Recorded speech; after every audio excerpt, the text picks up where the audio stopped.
Kan jy glo die eerste 10 dae van 2025 is al verby? En ek wonder hoe gaan dit met jou nuwejaarsvoorneme? Het jy nuwejaarsvoorneme gemaak? Soveel mense besluit so aan die begin van die jaar om te begin oefen. Miskien om minder te eet, dis nodig. Om meer geduldig te wees. Miskien om deur die hele Bybel te lees.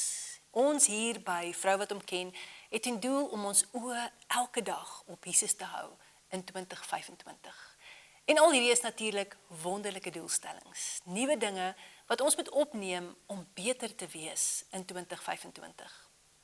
Maar ek wil vandag vir jou sê, dit gaan nie altyd daaroor wat ons moet opneem nie, maar ook dit wat ons moet aflê.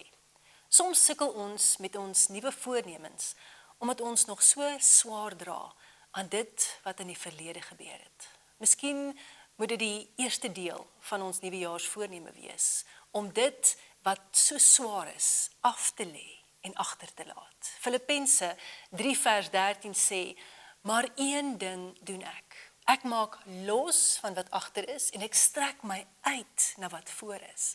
Ek wil sê om regtig met volle oorgawe te kan uitstrek na die res van 2025, moet ons losmaak van 2024. Ons moet dit aflê en dit agterlaat wat ons terughou. Miskien is dit 'n traumatiese gebeurtenis, miskien 'n persoon wat jou seer gemaak het, miskien 'n werk wat jy nie meer het nie, 'n huwelik wat nie uitgewerk het nie. Vra die Heilige Gees vandag om jou te help om los te maak van al hierdie stikkende en seer dinge.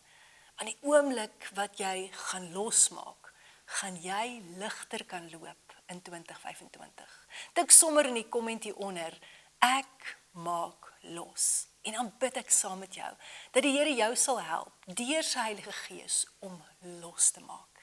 Mag jou 2025 ligter wees, omdat jy dit agterlaat, wat jou lewe so swaar gemaak het. Tot ons weer gesels.